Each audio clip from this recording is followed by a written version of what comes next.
Hi guys, it's Arielle. Welcome back to my YouTube channel. I hope you guys are all doing well. Today's the third video in a series of videos where I give you guys full day travel itineraries for the city of Paris from the perspective of a local, someone who lives here but who doesn't necessarily spend her days doing the big ticket tourist items. I'm really hoping that through this series I can show you some of the cooler parts of Paris that are maybe a little bit more hidden or secret. Like I mentioned, I've already done itinerary number 1 and 2, which I'll link down below, and just like with those itineraries, I'm going to be overlaying video clips of me actually doing these activities with my friends and stuff, so you have a very visual understanding of what this day would look like if you recreate it, and you can pick and choose based on what you see that you like. So yeah, very exciting video ahead. I actually showed this itinerary to Jean before I recreated it, and he was like, oh, this is a good one. This is maybe your best one yet. And I was like, I know. So that being said, we have a very big day up ahead. Buckle up and let's go.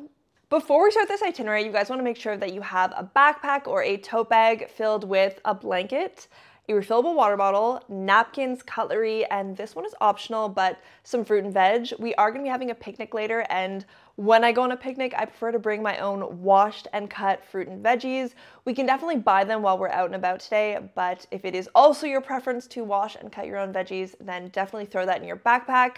Once everything is packed, we're ready to go. We're going to start our day off nice and early at 9 a.m. at a cute coffee shop called Synapse Torréfaction, and we're going to grab obviously a coffee, but also a nice slice of banana bread. You guys have probably gathered by now, I love coffee, but not just coffee. I love really good coffee, and this coffee shop is high up on my list. A big part of doing this series is sharing really great restaurants and bars, but also coffee shops with you guys. So yeah, this one is 10 out of 10. We love it.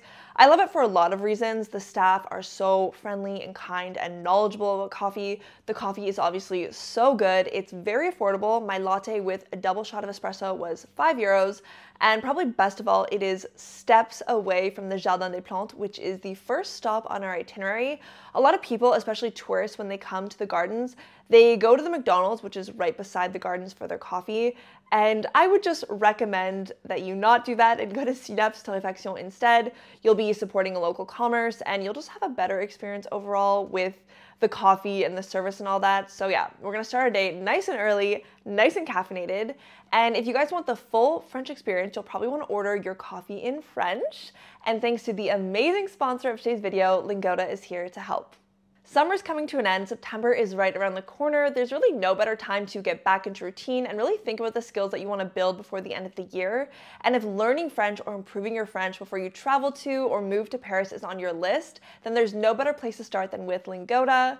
Lingoda is an online language school that gives you access to live classes with native speakers in small groups any day or time of the week. Not only are you actively speaking French with a native speaker during class, which is obviously essential to your language learning, but for every single Lingoda class you take, you get access to downloadable PDF notes pre and post class that will either help you to prepare for the lesson by looking at the lesson material and the vocabulary, or help you review everything you learned through exercises post class. This is something really specific to Lingoda that helped me because I was able to better participate in the class and retain the information that I learned because I was able to go over the pre-class exercises beforehand. What's really mind-blowing to me is that the quality and convenience of learning a language through Lingoda really is beyond comparison, and what's more is that their pricing is unmatched. Group classes cost as low as $10 per lesson, and trust me on this, you guys, I used to tutor people in French. For the quality you are getting with Lingoda, this is insane. Honestly though, the best way to see if Lingoda is the right fit for you is to start their 7-day free trial, which gives you access to 3 group lessons completely free of charge.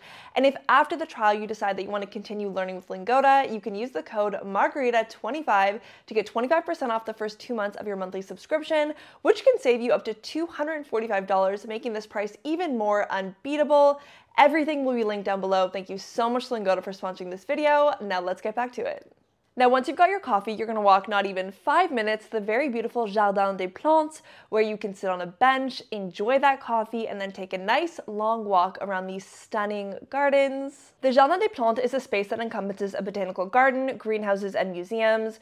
Previously, the Jardin des Plantes was known as the Royal Garden of Medicinal Plants and was decided in 1635 by Louis XIII that it was to be a garden intended for the training of future doctors and apothecaries. The gardens in particular are visited by more locals than tourists in my opinion.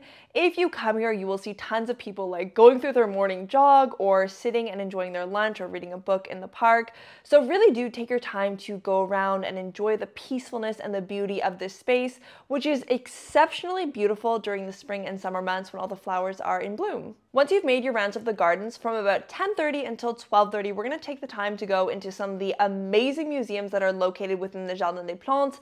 Let me tell you guys, these museums are exceptional. If you are planning a trip to Paris or if you live in the city of Paris, these are must-see museums.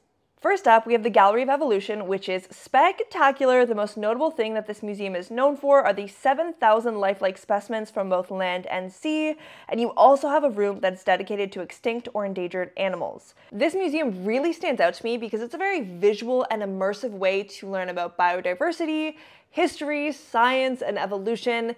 It is the perfect museum for adults and children alike. Secondly, we have the Gallery of Paleontology and Comparative Anatomy. This museum is wild. You'll see so many things you've never seen before in a museum. Similar to the Gallery of Evolution, you're exploring specimens from all over the world and time period, but from the inside out. You have nearly 1,000 skeletons, including a series of dinosaur skeletons, and the coolest part is that you get to see an authentic skull of a triceratops. There are also thousands of fossils on display, some of which are 470 million years old. Depending on how fast you go through museums, you can either do one or both, and just as an FYI, the adult ticket price for these museums is 10 euros. Once you're finished at the museums, you're going to walk 10 minutes to the very famous Rue Mouffetard, where we're going to spend 1 hour from about 12:30 until 1:30 exploring this beautiful area and picking up stuff for the picnic.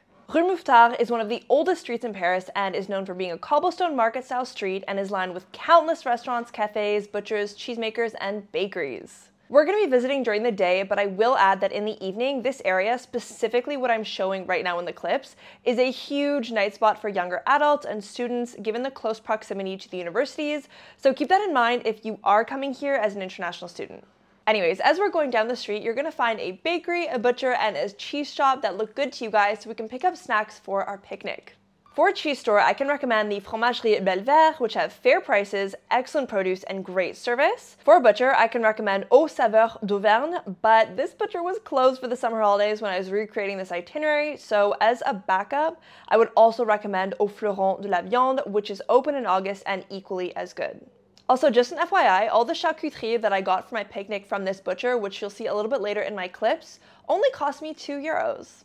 For the boulangerie, I would recommend the Boulangerie Liberté Mouffetard, which was also closed for the summer holidays, sadly, but right next to it you have Le Moule à Gâteau, which has some good-looking pizzas, but their baguettes were honestly not as good as Liberté's. But yeah, this is a great substitute for August. Once you're done your shopping and you've got everything for your picnic, we're going to walk 5 minutes to the Arènes de Lutèce, where we're going to picnic from 1:30 until 3 p.m. Now, let me tell you about this amazing place because it is one of the biggest Roman remains in Paris. It was originally constructed in the 1st century AD and could once seat 15,000 people as it was used as an amphitheater to show gladiatorial combats. Today, however, it's used by retirees as a pétanque field and by locals as a great place to spend your lunch break. It's honestly a really nice place to picnic, not just for the stone seating and the impressive space, but there are also several water fountains here where you can fill up your water bottle for free, and there are also free toilets. Once we're done lunch, we're going to walk 20 minutes to the very famous Shakespeare and Co bookshop. Now, let me be clear, I would never, ever, ever go here, and especially never come here during the summer months. There is always a lineup filled with tourists trying to get into this bookshop, and it does take quite a long time to get in. I actually went and I got in line and I timed it for you guys, and after 20 minutes of standing in the line without moving a single step, I laughed, got out of line, and walked away. So just be prepared that if you come to this bookstore, you will probably have to wait in line if it is during the summer months. Now, I've never understood people's fascination with this place because it is not the original Shakespeare and Co. This is not where all of the famous authors once gathered. It's kind of like the V2 Shakespeare and Co. And I do think it's a very beautiful bookstore. I do really like the concept, but I've never understood why so many tourists have this on their bucket list and why people are willing to wait so long in line to get in to a bookstore that basically just sells English books. That being said, I do understand that it's on people's list of things they want to see when they come to Paris, so I have included it in this itinerary. However, if you're like me and you're not super interested about waiting in line to go into this bookshop, I do have a secondary option for you. So from about 3 to 4 p.m., we're either going to spend some time at Shakespeare and Co., or if you don't want to do that, you're instead going to walk along the banks of the Seine, either on the left side or the right side, from left to right of the Seine. They are everywhere, but we're going to take our time to explore the very historically important bouquinistes. They've been on the Seine for over 400 years, and it might seem like a tourist trap at the start, but truly locals and tourists alike shop at the bouquinistes. They have really great prints, great books, great prices, great service. Everyone is super friendly. And I definitely recommend that you go see the bouquinistes if you're visiting in the next 12 months, because actually the mayor of Paris wants to remove the bouquinistes from the Seine for the opening ceremony of the Olympic Games. It's kind of a big debate topic right now because it's a huge move, like removing these book sellers that have been there for, you know, over 400 years just for the opening ceremony of the Olympic Games. But debate aside, I would recommend that while they're still there, you do take the time to go and see them. It's a really fun experience, and you can find really cool and unique souvenirs if that's what you want to bring home. And one more quick note on this area once you're done with either Shakespeare and Co. or the bouquinistes, I recommend that you walk 2 minutes to the square René Viviani right next to Shakespeare and Co. And from 4 to 4:30, you can take a quick pit stop to see the oldest tree in Paris and maybe start reading the book you bought in this little park. Once we've visited the square, from about 4:30 to 6:30, this is your designated downtime.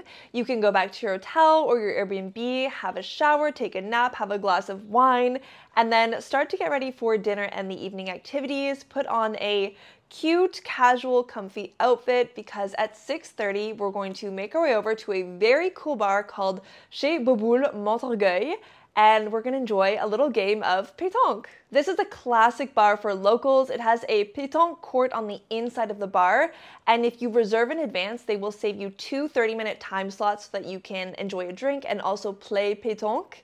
You don't have to be a large group to reserve. You can even be just 2 people to send them an email to reserve. But the idea behind the reservation is that they can make sure that they're not putting too many people in on one evening and that everyone does have their fair share of time on the court. Like I said, you get 2 30-minute time slots so you can play a couple games, which is really nice. They also serve everything you would typically find in a bar. You've got your 10 euro pints, you've got cocktails, you've got bar foods.